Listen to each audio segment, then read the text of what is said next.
How many of you have an exit strategy for your personal brand? I'm Brand venturing expansion to and say brand most of you do scalability. not. But I want you to And think that's about okay if this. that's what you want. But for me, I have like two or three. I'm flaky like that, but I have about two or three for the ghetto country grandmother.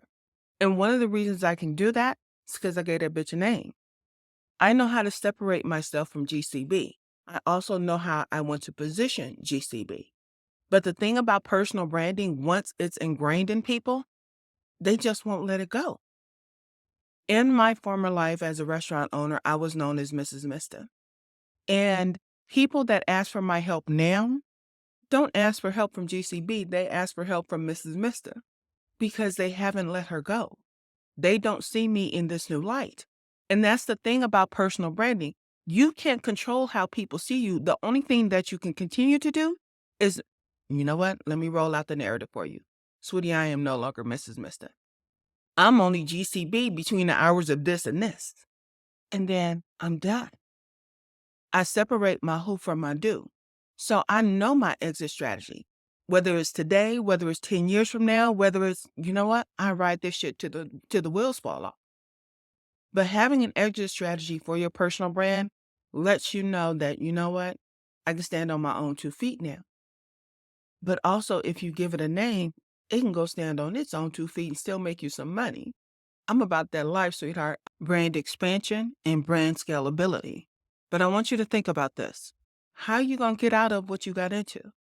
Because if you're saying that you're the brand, so then you ain't going to never get out of that shit. And you won't know how to separate yourself when you're ready to. I see folks out here explaining when they step away from social media to their audience. It's like, why do you need to explain to me that you took some time off? Sweetie, that's because you know what? You're afraid you're going to lose what you've already built because you didn't scale or prepare. You didn't educate your folks on how you work. If I say these are my hours, this is how I roll, y'all won't see me in December because this is the time I take off. Sweetie, that comes with the part of the messaging. But if you just sit here and you go from day to day and then say, oh, I'm going to be away for a week, really? I'm trying to figure out who cares.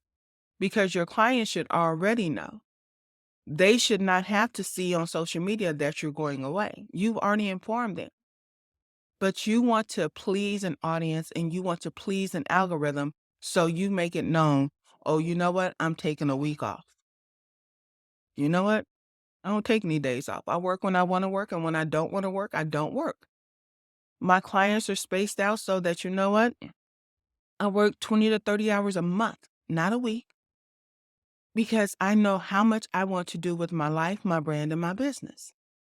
So having an exit strategy for the ghetto country grandmother, I promise you, if I do what I said I'm going to do, that bitch is going to be making money for my kids and my grandkids long after I'm gone. Trust and believe. I know what her exit strategy looks like. Deuces.